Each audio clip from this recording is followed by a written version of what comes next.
बजाओ बजाओ जरा झूम के बजाओ। आज कर्मयोगी सीरीज के तहत हमने एक ऐसी संघर्षशील महिला को आमंत्रित किया है जिनकी पूरा अभी तक का जीवन और खुद जिन्होंने अपने को न केवल आत्मनिर्भर बनाया बल्कि आज 400 महिलाओं को रोजगार दिलाने का माध्यम बनी है। हमारे साथ हैं मीनाक्षी राय जी। आप सभी इनको जानते हैं। कोरोना काल से जब 2011 में तमाम महिलाओं की जो भी कामकाज में लगी थी या और जो लोग भी रोजगार खत्म हो गया था, उस दौरान भी आपने 40 महिलाओं को रोजगार उपलब्ध कराया। इंडस्ट्रियल स्टेट में चैम्बर ऑफ इंडस्ट्रीज के सहयोग से आपने मास्क बनाने का काम महिलाओं को लेकर शुरू किया था। आप मूलतः बिहार के रहने वाली, गोपालगंज की रहने वाली हैं, लेकिन गोरखपुर में 2011 से आप सक्रिय हैं और काफी महिलाओं के जीवन में खुशहाली लाने का ये काम कर रही हैं। लाउड स्पीकर 90 FM ऐसी शख्सियत को आमंत्रित करता है और उनकी कहानियां आपके सामने रखता है कि जीवन में हर दुश्वारी का समाधान है, हर मुश्किलों का समाधान है। आप अपने को सक्षम बना सकते हैं। तो आज अभी हम बातचीत का सिलसिला शुरू करेंगे। इसके पहले आपसे मेरी गुजारिश है कि हमारे इस चैनल को आप सब्सक्राइब करें और लाइक करें। तो अपने लाउड स्पीकर 90 FM के स्टूडियो में मीनाक्षी राय जी का हम अपने दर्शकों और श्रोताओं की ओर से स्वागत करते हैं। नमस्कार। मीनाक्षी जी, आपके बारे में तो बहुत सारी महिलाओं को गोरखपुर में और जो बहुत सारे उद्यमी हैं वो लोग आपको जानते हैं, आपके काम को जानते हैं। तो आपने आज आपका एक संगठन सहकार भारती से आप जुड़ी हुई जी हाँ, मैं सहकार भारती की प्रदेश महिला प्रमुख हूँ। पहले प्रदेश महिला प्रमुख जी। आज पूरे प्रदेश का नेतृत्व करने का सौभाग्य प्राप्त हुआ है जी। और मैं तीसरी बार महिला प्रमुख हुई। चलिए, आपको बधाई। तो सबसे बड़ी बात यह है कि आज एक लाइन है ना कि महिलाएं किसी क्षेत्र में कमजोर नहीं हैं, लेकिन फिर भी आज घरों से लेकर के और बाहर तक महिलाओं को काफी संघर्ष करना पड़ता है जी। आपकी कहानी भी, आप बिहार के गोपालगंज जैसे जिले से है, तो आप जब पहली बार घर से निकलना हुआ, क्योंकि आमतौर पे पहले महिलाओं को घर से ही संघर्ष करना पड़ता है, जी जी, तो आपकी यात्रा कैसे शुरू हुई? कुछ परिस्थितियां ऐसी आई कि मुझे मायके में रह रही थी और मेरी बेटी होने वाली थी। मैं मायके में ही थी, लेकिन बेटी के होने के बाद क्योंकि घर में रह करके और गांव की जो लड़कियां थी वो बराबर आकर के कहती थी, दीदी आपके अंदर इतने हुनर हैं, हम लोगों को भी सीखना है, लेकिन घर पे संभव है नहीं, उसके लिए एक सेंटर होता। सेंटर मैंने खोला, लेकिन उसमें भी काफ़ी, क्योंकि गांव के लोग ये चाहते हैं ना कि हमारे यहाँ की बहू बाहर ना निकले, बाहर काम ना करे। प्रतिभा होते हुए भी वो चार दीवारी के अंदर बंद होके रह जाती है और हम एक एक रुपये के लिए भी मोहताज होते हैं कि हर चीज़ या तो पति से मांगे या पिता या भाई से मांगे। लेकिन मेरे अंदर बहुत हुनर था, पेंटिंग, सिलाई, कढ़ाई, सॉफ्ट टॉयज, फ्लावर मेकिंग, हर चीज़ होते हुए भी उस समय ये लग रहा था कि मैं बेकार हूँ। स्कूल जा करके पढ़ाना रोज, क्योंकि मैं अनमैरिड थी राजस्थान में, तो मैं एक शिक्षिका भी रही हूँ, वहाँ भी बेस्ट टीचर अवार्ड मुझे मिला। और वहाँ से आने के बाद शादी हुई। वहाँ मानसिकता इतनी संकीर्ण थी कि ये बाहर ना निकले, किसी से बात ना करें। पति भी थोड़ा सा उस समय उनको जैसे डिप्रेशन के पेशेंट थे, हमें पता नहीं था। लेकिन मायके में रहना एक लड़की के लिए बहुत ही ये रहता है, और हालांकि बहुत सपोर्ट मिलता था, लेकिन जब हम काम में व्यस्त रहते हैं तो हमारे विचार बदलते हैं, और हम जब एंगेज हो जाते हैं तो डिप्रेशन की तरफ जाने का कोई सवाल ही पैदा नहीं होता। 10 लोगों में जब हम बैठते हैं और अपने हुनर को बांटते हैं जी जी। तो जो खुशी वो मिलती है ना, वो पैसों से भी नहीं मिलती। पैसे को कभी मैंने मायने में उसका मतलब महत्व तो नहीं दिया। मैं ज्यादातर ये था कि हर उस महिला को आत्मनिर्भर बनाना है। वहीं 2003 से मेरी शुरुआत हुई, और वहाँ भी मुझे बहुत सपोर्ट मिला। डीएम के द्वारा पहली बार मुझे वहाँ 2007 में एक हॉल और 3 कमरे मिले, आपने सिलाई कढ़ाई सेंटर शुरू किया? हाँ, वहाँ हर चीज स्किल्ड में जो भी क्षेत्र थे सारे। फिर नाबार्ड के थ्रू भी मैंने 60 समूहों का एग्रीमेंट हुआ, और वहीं से मेरी शुरुआत हुई। नाबार्ड ने भी बहुत सहयोग किया, नेहरू युवा केंद्र गोपालगंज ने बहुत सपोर्ट किया। फिर SGSY पहले चलता था, स्वर्ण जयंती ग्राम रोजगार योजना, जो अभी NRLM में कन्वर्ट हो गया है। तो वो भी वहाँ पे भी मैंने समूहों के बीच में बहुत काम किया, और इतना अच्छा रिस्पॉन्स रहता था कि वहाँ की जो लेडीज एक्सटेंशन ऑफिसर होती थी, वो लोग ट्रांसफर करा के मेरे ब्लॉक में आना पसंद करती थी कि हमें उनसे सपोर्ट मिलेगा तो हम करेंगे। फिर 2011 में पति का क्योंकि डिप्रेशन बढ़ता जा रहा था, और उनको लेकर के वो जॉब भी बहुत निष्क्रिय हो गए थे एक तरह से, काम छोड़ के। मेरी बेटी की भी आवाज चली गई थी, मतलब वो दिव्यांग थी, तो उसको भी लेकर के मुझे हमेशा हॉस्पिटल, यहाँ कभी गोरखपुर, कभी सिवान, पटना, हर जगह ले दौड़ना होता था। मेरे पिताजी ने फिर मुझे गोरखपुर शिफ्ट किया, और यहाँ मेरे हस्बैंड का भी ट्रीटमेंट चला, सीबी मदेशिया का चल रहा है, तो वो भी अब ठीक हैं। आप लोगों के यहाँ आप आने के बाद 2011 में जी, पहली बार आप 2011 में आई गोरखपुर? जी जी, 2000। तो यहाँ आपने कैसे अपना काम शुरू किया, कैसे मैंने महिलाओं को? संघ से जुड़ी।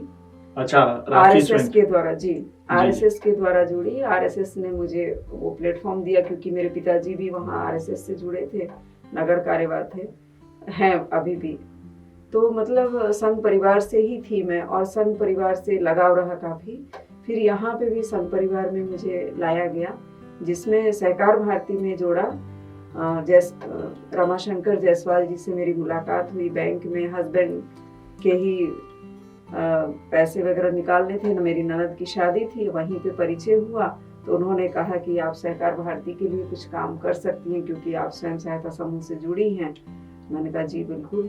फिर मुझे यशोदानंद जी भाई साहब ने जोड़ा, और यशोदानंद जी भाई साहब भी मिले, और सेवा भारती में भी मैं आ गई। उसके बाद से मेरा यहाँ से ही काम की शुरुआत हुई, और एक प्लेटफॉर्म मिला मुझे, एक पहचान मिली। आज सहकार भारती में मैं प्रदेश महिला प्रमुख के रूप में नेतृत्व। आप महिलाओं को कैसे, जैसे जो मान लीजिए कि कोई महिला, अभी बहुत सारी महिलाएं हैं जो स्किल्ड नहीं है जी, तो उन महिलाओं को कैसे आप मतलब उनको रोजगार के लिए क्या कोई ट्रेनिंग देती हैं? कैसे, जैसे मान लीजिए कोई महिला आपसे जुड़ना चाहे जी, तो उसको क्या करना चाहिए, और उसको कैसे आप काम प्रोवाइड कराएंगे? पहले तो मैं उनसे बात करने के दौरान ही कि जैसे बहुत सी ऐसी महिलाएं हैं जो स्कूल कॉलेज में उनका एक विषय रहता था। कोई होम साइंस में बहुत अच्छी हैं, कोई साइंस में बहुत अच्छी हैं, किसी को टेक्निकल जैसे कंप्यूटर की नॉलेज है, या वो वाक्पटुता है कि वो मार्केटिंग के क्षेत्र में उतर सकती हैं। हम पहले उनको आंकते हैं, और उसके दौरान उन्हें देखते हैं कि आप किस क्षेत्र में जा सकती हैं। उनको उसी तरफ फिर माहिर करने का प्रयास करते हैं कि आप जैसे, और कुछ भी नहीं है तो आप अचार बहुत अच्छा बना सकती हैं, आप पापड़ अच्छा बना सकती हैं, आप चिप्स अच्छा बना सकती हैं, आप खाना बहुत अच्छा बना सकती हैं। अगर खाना ही बना रही हैं तो बहुत ऐसे लोग हैं जो बैचलर हैं और वो भोजन नहीं बना पा रहे हैं, उनका टिफिन कैसे प्रोवाइड हो, नाश्ता वगैरह, तो उसके द्वारा भी हो सकता है। मतलब इस क्षेत्र में कहीं भी ऐसा नहीं है कोई आज के डेट में बेरोजगार हो। कुछ महिलाएं झाड़ू भी बना रही हैं हमारे यहाँ, कुछ हार्पिक हैंड वॉश बना रही हैं, कुछ बहुत अच्छा साबुन बना रही हैं। जैसे हमारे सहकार भारती में ही इतनी बहनें हैं जो काफी काम कर रही हैं और महिलाओं को आत्मनिर्भर बना रही हैं। आपके सामने कोई ऐसी महिला का, आपने अपनी बात तो बताई जी, लेकिन आपके सामने तमाम महिलाएं आती होंगी, लेकिन कोई ऐसी कहानी जिसको सुन के लगा कि वाकई आज वो अपने पैरों पे खड़ी हो गई है? बहुत तो है ऐसी। जी, मैं कितने नाम गिनवाऊं, बहुत है जो मतलब पूरे स्ट्रगल के साथ में, वो भी 4 दीवारी में बंद थी और परिवार में बहुत ही आर्थिक रूप से भी वो परेशान थी, शारीरिक रूप और मानसिक रूप से। जब अगर अर्थव्यवस्था अच्छी रहती है परिवार में और उनको सपोर्ट मिलता है तो वो आगे बढ़ती है, लेकिन कहीं कहीं हर तरह से उन्हें मानसिक रूप से भी वो विक्षिप्त हो जाती है जब आर्थिक रूप से कमजोर होती है। जैसे माँ की रसोई, एक सरिता उपाध्याय जी हैं, जी। अभी माँ की रसोई के रूप में काम कर रही हैं और उनका स्विगी जोमेटो में भी जा रहा है टिफिन। उन्होंने, वो सिलाई करती थी और उनके हस्बैंड एक धागा मिल में काम करते थे, लेकिन एक ईगो होता है पुरुष का, वो सोचता है कि अगर मैं ना रहूं तो कुछ भी नहीं होगा। जबकि एक औरत है, पूरे परिवार को संवारने में पूरा सहयोग रहता है। सास ससुर, परिवार, ननद, देवर, सबका देखते हुए अपने बच्चों को देखती है, पति को देखती है, मायके के भी रिश्ते को ठीक करना चाहती है, लेकिन फिर भी उस औरत की इज्जत नहीं रहती है। बार बार उसे कहा जाता है कि तुम क्या हो, कुछ भी नहीं हो, अगर मैं ना रहूं तो ये नहीं। लेकिन मैं ये कहती, एक औरत ना रहे तो वो घर घर नहीं रहता। वो पुरुष का जो अहंकार होता है जी, वो बार एक बार औरत के ना रहने से वो पूरा घर बिखर के घर ही रह नहीं जाता रहता है। वो।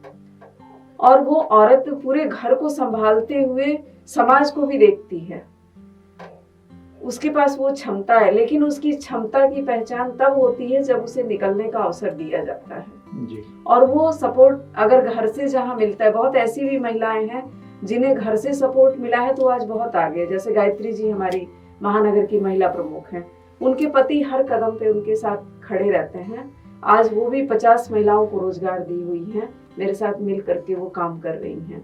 जो भी काम होता है तो मैं उन महिलाओं में बांटती हूँ। नीतू गिरी हैं, वो भी आज 10-20 महिलाओं को रोजगार दी हुई है। सरिता उपाध्याय दी हुई हैं, प्रेमलता जी दी हुई हैं, बेबी कुमारी हैं दी हुई हैं, अदिति राय हैं, नलनी जी हैं, सुनीता हैं। ऐसी अनेक बहनें हैं जो हमारी सहकार भारती से जुड़ करके अनेकों बहनों को रोजगार दी हुई हैं और काम कर रही हैं।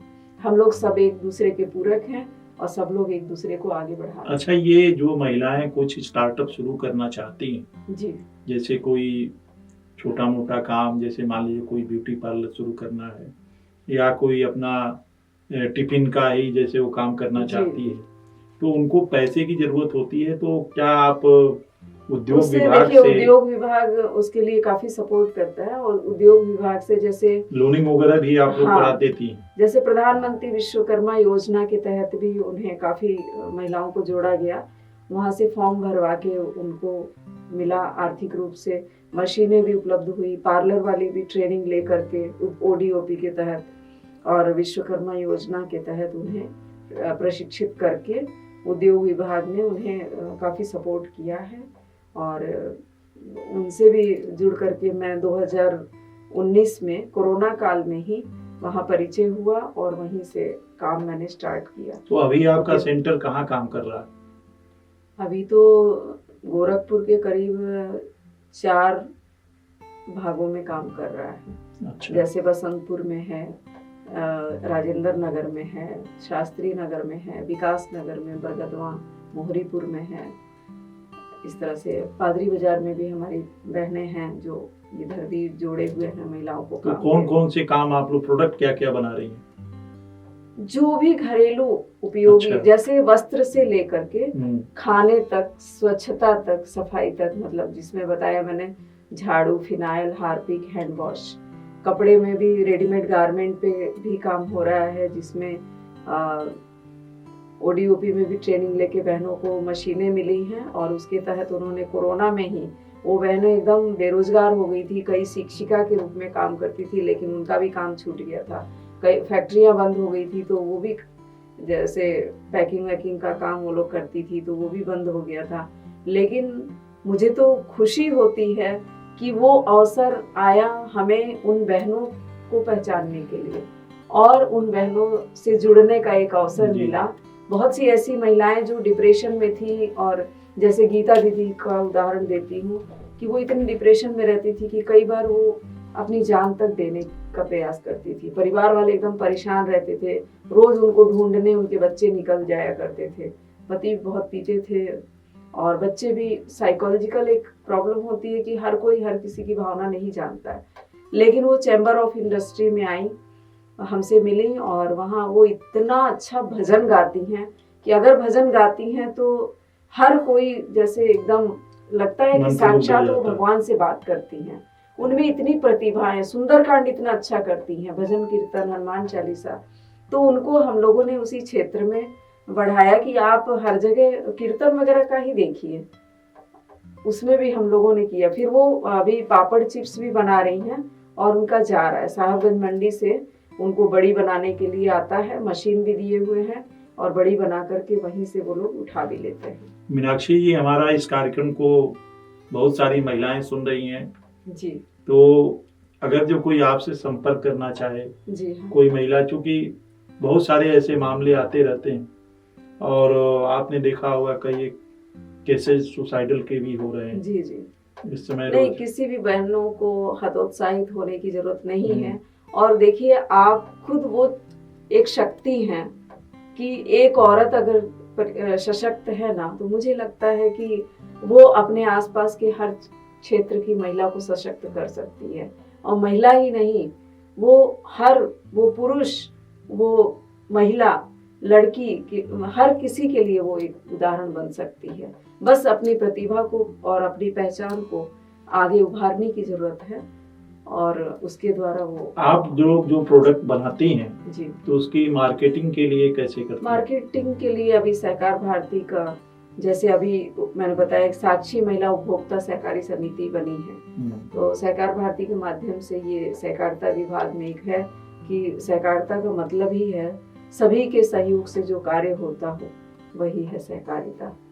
और जो भी बहनें प्रोडक्ट बनाती हैं, उस प्रोडक्ट को बस थोड़ा सा है, हमें क्वालिटी पे ध्यान देना है। अगर क्वालिटी और क्वांटिटी दोनों मेंटेन करते हैं तो वो खुद उपभोक्ता सहकारी समिति ले लेगी और उसे मार्केटिंग पूरा। तो मार्केटिंग की कोई प्रॉब्लम नहीं है? कोई प्रॉब्लम नहीं है। अच्छा, अगर उन्हें, मैं मान लीजिए अगर क्वालिटी में भी थोड़ी दिक्कत होती है तो हम लोग बार बार उसे देखेंगे, उसको ठीक करेंगे और उसे वहां तक पहुंचाने का प्रयास करेंगे। अच्छा, कोई ट्रेनिंग प्रोग्राम भी आप लोगों की ओर से चलता है? जी, कहाँ ये उद्योग विभाग से तो होता ही है। अभी हम लोग उसके लिए भी तैयार कर रहे हैं। हमारे एसएचजी प्रमुख हैं नलिनी श्रीवास्तव जी, अदिति राय एसएचजी प्रमुख बनी हैं प्रदेश की, और उनके जरिए ये है कि सारे समूहों को जोड़ करके, अगर समूह नहीं बने हैं तो उन्हें समूह बनवाएंगे, और अगर जो समूह ऑलरेडी बने हुए हैं और उनमें जैसे उद्यमिता की तरफ बढ़ने का नहीं है अंदाजा, तो उसके लिए वो लोग पूरा प्रशिक्षित करेंगी। प्रशिक्षित करके उन्हें किस क्षेत्र में बढ़ाया जा सकता है, उसके लिए उन्हें ये कोई महिला आपके समूह से जुड़ना चाहती है, जी, काम करना चाहती, तो कैसे आपसे संपर्क करें? मेरा कांटेक्ट नंबर भी है और सहकार भारती का भी एक पोर्टल है, उसमें सदस्यता लेनी होती है। अच्छा। मात्र 100 रुपया से सदस्यता है 3 वर्ष के लिए।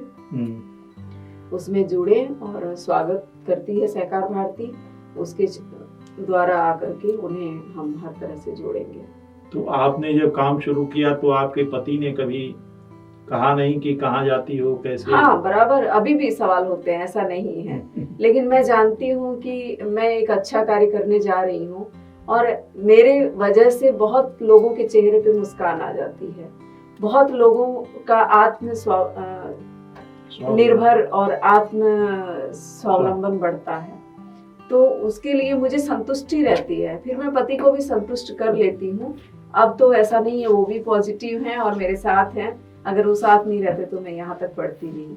मेरी बेटी का भी बहुत सपोर्ट रहता है बेटी मुझे हर जगह, अगर रात को 11 बजे भी मुझे ट्रेन पकड़ना होता है तो वो कहती है नहीं मम्मी मैं ट्रेन पकड़ा के आपको आती हूँ, लेने जाना होता है, मतलब हर जगह वो है। और ऐसी बहुत सारी बेटियां हैं जो मेरे से जुड़ी हुई हैं, और रात बिरात जब भी, जैसे मैं हॉस्पिटल में अभी मेरा एक्सीडेंट हुआ तो पूरी सहकार भारती की मेरी बहनों ने, मेरी बेटी भले अकेले थी लेकिन पूरे संगठन ने मुझे आड़े हाथों लिया। मुझे पता ही नहीं चला कि मैं फिर कैसे खड़ी हुई, इतने लोगों की दुआएं थी, सबका आशीर्वाद था कि आज मैं फिर आप सबके बीच में हूँ। और ये आपकी जो कहानी है हर महिलाओं के जीवन में ऐसा मोड़ आता है जी। तो आप जो महिलाएं सुन रही हैं, लड़कियां सुन रही हैं, उनमें डिप्रेशन भी आता है, और आजकल खास तौर से महिलाएं उच्च शिक्षित हो जा रही हैं और जॉब को लेकर के बहुत ज़्यादा उनमें तनाव रहता है जी। तो ऐसे लोगों के लिए आप क्या संदेश देना चाहेंगे? तनाव की आवश्यकता ही नहीं है। अगर हम मान लीजिए कि एक औरत के लिए बहुत ये परेशानियां होती हैं कि पूरे घर को देखते हुए उन्हें जॉब करना है, तो बाहर भी देखना है, वहां भी संतुष्ट करना है, ऑफिस में पहुंचे लेट पहुंचे तो वहां भी डांट पड़नी है, फिर वहां से टाइम से अभी निकलने से पहले दिमाग में आने लगता है कि अरे मेरे सास ससुर को टाइम से नाश्ता देना है, दवा देना है, पति को देना है, बच्चों को संतुष्ट, बच्चों ट्यूशन भेजना है, हर चीज करना है। तो मेंटली प्रेशर तो होता है एक औरत पे। लेकिन सारा चीज रखते हुए अगर हम समाज की कुछ बहनों को अगर आत्मनिर्भर बनाते हैं और उन्हें सहयोग करते हैं ना, तो मुझे लगता है कि उससे एक इतनी आत्मसंतुष्टि मिलती है और वो खुशी अंदर महसूस करते हुए मेरा तो काम कैसे होता है मुझे पता ही नहीं चलता है। घर में भी सारा काम आराम से हो जाता है, मुझे कभी दिक्कत नहीं होती है। तो अभी कितनी महिलाएं आपके संगठन से जुड़ी हुई हैं? अभी तो मैं पूरे प्रदेश की बात करूं तो कई हजार हैं। गोरखपुर का बताइए। गोरखपुर में भी 400 बहनें तो हैं, अभी बढ़ती ही जा रही हैं, हजारों में अब समझिए। तो आपने एक तो बताया कि सहकार भारती के जरिए जी जो संघ का ये संगठन है, हाँ, तो सहकार भारती के बारे में बताइए कि सहकार भारती कैसे क्या करता है? सहकार भारती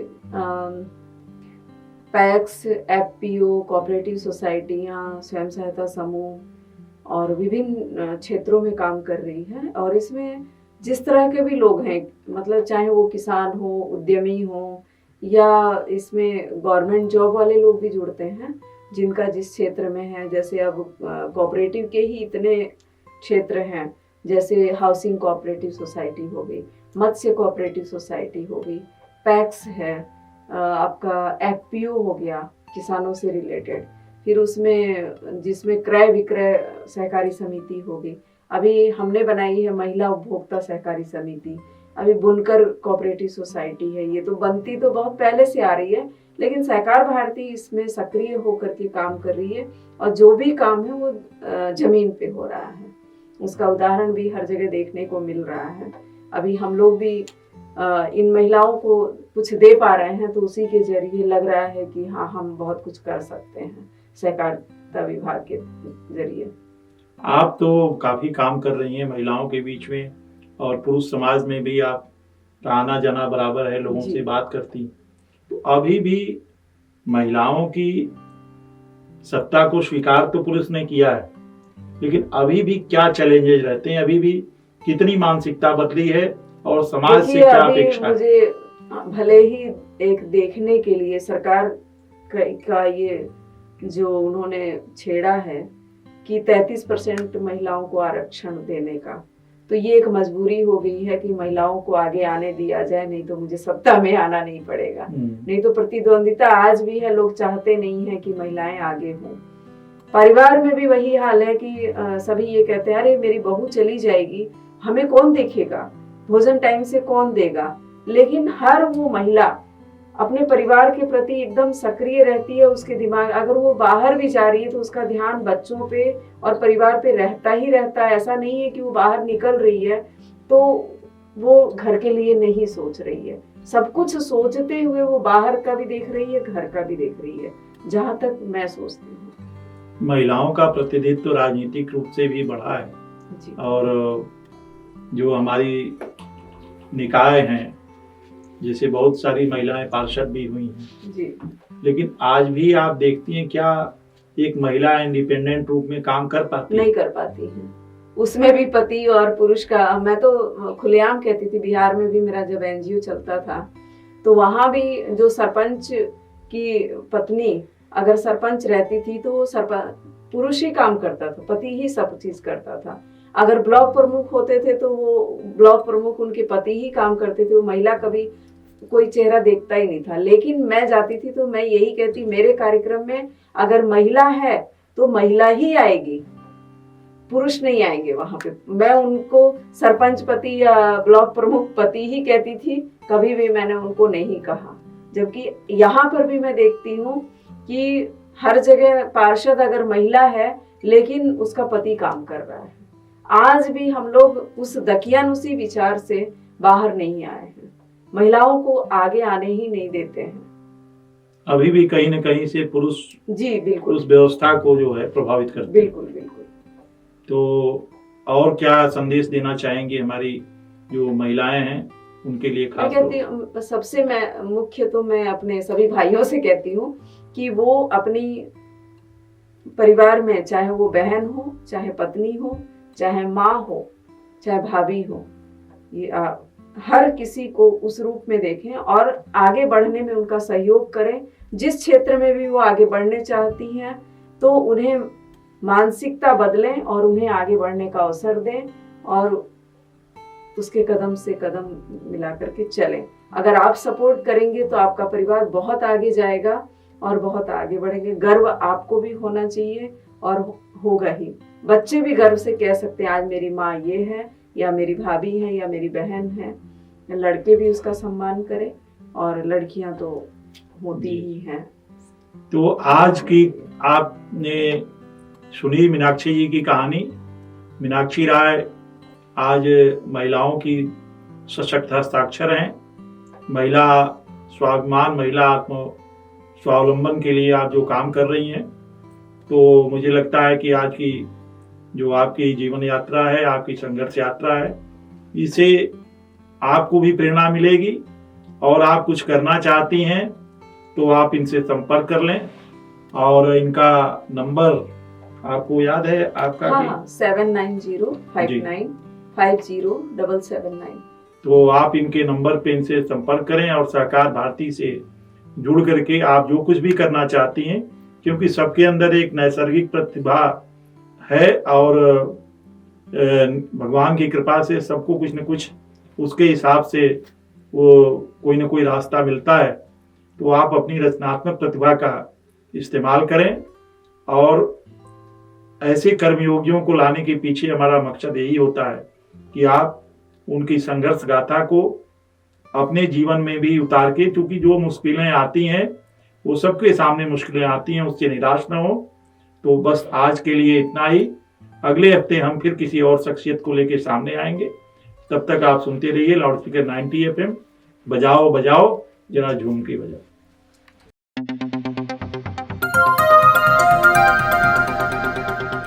बजाओ जरा झूम के बजाओ, बजाओ बजाओ जरा झूम के बजाओ।